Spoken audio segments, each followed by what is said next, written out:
Hey YouTube, today is Friday and I'm here with your scandal review. So it starts out Olivia and the captain, his name is Jake, which is the I guess Navy guy or something. Him and her meet up for he's waiting on her to come in. They had a date which she considers a meeting, and he says it's not a meeting, it's a date, and if all goes well we'll be kissing tonight. So she takes him. This is a restaurant that Olivia picked out, and it was a French restaurant. And he was like, "Well, I don't know. This is a restaurant for a meeting, not a restaurant for a date." And so he grabbed the bottles of champagne and the glasses, and he said, "I got somewhere we can go. That is really where you take someone on a date." And it happened to be at the Washington Landmark. They were talking, and she asked him about albatross, which was the thing that's the name I was trying to say last week, y'all. That she found on the disc at David's house, and he said, "Well, you have 30 seconds. You can take a 30-second break, and I'll tell you." And he was telling her about something about a mole in the intelligence community, and they haven't figured out who it was, but the person who originally had it was, shot himself in the head or whatever. And he stopped her. He said, "That's all I'm telling you." And her phone or whatever started to ring, and it was it was David. And David called her away, and she said, "Well, I gotta go. We'll end our date." And he said, "Well, I thought it wasn't a date." And she said, "I just want to please you." So David gets back. He's getting ready to leave the school, and he drops his papers, and he's trying to hurry up and pick them up, but he feel like somebody's following him, and that's why Olivia leaves, because he's like, "Somebody's following me. I don't know who it is. I don't know why would they be following me. It may have something to do with Wendy or whatever." And so she was telling him that the albatross thing was real, and she had some more information about it, but of course she couldn't go into that. And everybody is kind of trying to get away from Huck because he smelled bad because he hadn't been taking a bath, and I'll get to that in a minute. He needs a few days, he say, to go through all encrypted files, and then he'll get back to him. But he'll be watching David at the school to make sure he's okay. Um, they show the senator, uh, uh, Senator Peter.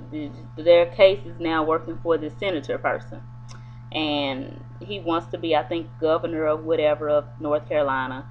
And his brother, his wife is working on the campaign with his. Okay, the senator is Peter Caldwell, and he is like this dirty politician or whatever. And his wife is working on the campaign of his brother, but his wife and his brother, who is trying to be the governor, has been having this secret relationship for years and years and years. So they thought that the brother was gay, which he's not, but that's what rumors were saying, because he never had a woman or anything, or he was never seen in the public eye with another woman. So Olivia Nim was working to try to find him this wife to prove that he's not gay, to fix his image so that he can most likely get the governor's seat. So they're interviewing all these women or whatever to be his wife. So they found a lady that they thought could be his wife, and Abby went to the woman and told her, "Don't do it. It's not worth it. It's not worth her life. Don't do it." So the woman decided not to do it. That made Olivia and them upset, and so then they had to go and find the second woman, the runner-up to that woman, which was better to them than the other woman. Then the wife of the senator, he got mad. She's mad because of course she has a relationship with the brother that nobody knew about, but when it comes down the line, the brother does know about it, and or whatever. So Abby and David, have this little thing in the car, and she's like, "I hope you this doesn't mean anything, no strings attached and all that." So they finally found out who this woman was that was, I mean, Huck was in the car, and it was raining, and he was supposed to be watching David, but he was having these flashbacks of being tortured. So this is when it comes up to him not being able to take a bath, or he's afraid of the rain because he has post-traumatic stress disorder from the being tortured when he was in custody for supposedly shooting the president. So he's in a daze when it goes down, when David is being followed by somebody, and comes to find out it was Wendy's best friend, and she said she know he being framed, and she knows who killed him. So what's her name? Quinn is talking to Huck, and Huck is looking, trying to still unencrypt these files, and she's trying to talk to him, but he stinks. So she's like, look, you just smell bad. I don't know what's going on with you, and I know it could be this from what happened to you being tortured. Studies show that people are afraid of water, afraid to take a bath, and all that stuff. Because when the rain stops, I'll be okay. I'm okay. I don't need no help, but when the rain stops, I'll be okay. So they take Molly back, and they was like, why were you following him? And they show her all these pictures. They have all these pictures of people around, and then they show the video footage of the person that had went into the house or wherever, and it showed that it was this guy who was supposed to be this big time whatever. What was his name? He's supposed to be on the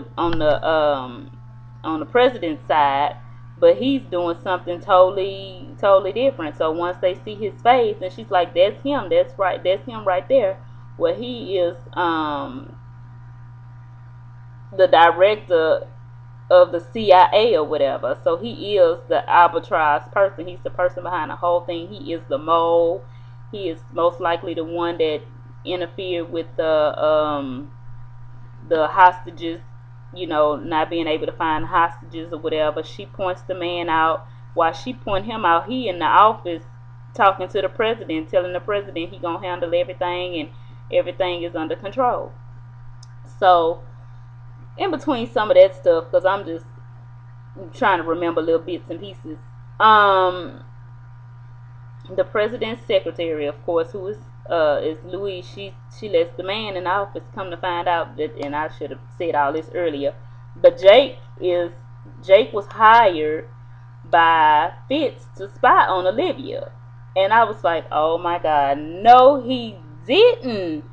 Fitz is on a whole nother level. He want to know who she been with, who she is, where she going. He was like, I stopped taking photos, and now she's under video surveillance. He's like, that's fine. And he's like, who she been with and all that stuff. He's like, she lives a boring life. She works a lot. She likes to go swimming. She's always waking up from dreams and crying and carrying on. And Jake trying to read her, and Fitz is like, you don't know her. You don't know her. She bad person and all that stuff. So they were friends from back in the day or whatever, and they were just catching up, and he's like, I never thought I'd be saying hello, Mr. President, and all that stuff. So Jake calls Olivia on the phone and asks her if she okay, and she's like, I'm fine, but you can tell in her face that she was distraught, and he saw that because of course he was watching her on the camera. And he was like, how can I make you feel better, or what can I do to make you happier? And she was like, how do you know I'm upset? How do you know I'm sad? And he's like, well, I'm just saying you're not with me, so you must be sad or whatever. And she was like, I'm fine, I'll be okay. And she rushes him off the telephone, but he's still watching her on surveillance. She was about to get undressed, and he just turned the monitors off. Excuse me. And so Fitz is like, we got this mole going. I want to know who this mole is. That's what he's talking to with this guy. So Cyrus tells Mellie that, the president still don't want to talk to him. He's still treating him any kind of way. And she's like, well, I'm sorry, Cyrus. If it's anything that I can do, Fitz will be fine. He know you has his back, and don't worry. Meantime, she know daggone well she done told her husband last week that Cyrus was behind everything. So Cyrus got her back good. She was like, I think I should go as the first lady and discuss, talk with the families about how we feel and let them know everything is going to be okay and all that. But Cyrus had went and told told a press person what Melly was gonna do, and it got back to the president, and it was all over the news. So she was mad at Cyrus um, for telling the secret, that she was gonna do that, and that the fact that it was getting out. So the president is back mad at Melly and kind of okay with Cyrus again. So she was real mad about that. So they have this gala to bring out the guy that's running for the governor, the senator's brother or whatever. And of course the president is there because he's supporting him, and Olivia's there because of course she's the whatever she does for the guy. And so they're talking about, he's making his speech or whatever, and uh about how he's a good guy. He's bagging him and Olivia make that contact, that eye contact. She kind of trying to have a little attitude with him, but still she feel hurt. He trying to be mad at her, but he's still like, oh, I love you so much. And it's just all kind of crazy. But um before they got to the thing, Harrison and Abby was kind of coaching the people on how to be the couple, because of course they are perfect strangers. So she was like, no, you time rehearse, or that sound better, let's rehearse this again, because they wanted him to pass it off right. So it comes out to some gossip site that um that somebody has said that he is lying, he's really gay, this marriage is a fake or whatever, and it came from inside the family. Olivia told Harrison to handle it, to shut it down, get it done. So they both leaving. Olivia's getting ready to go to the little gala.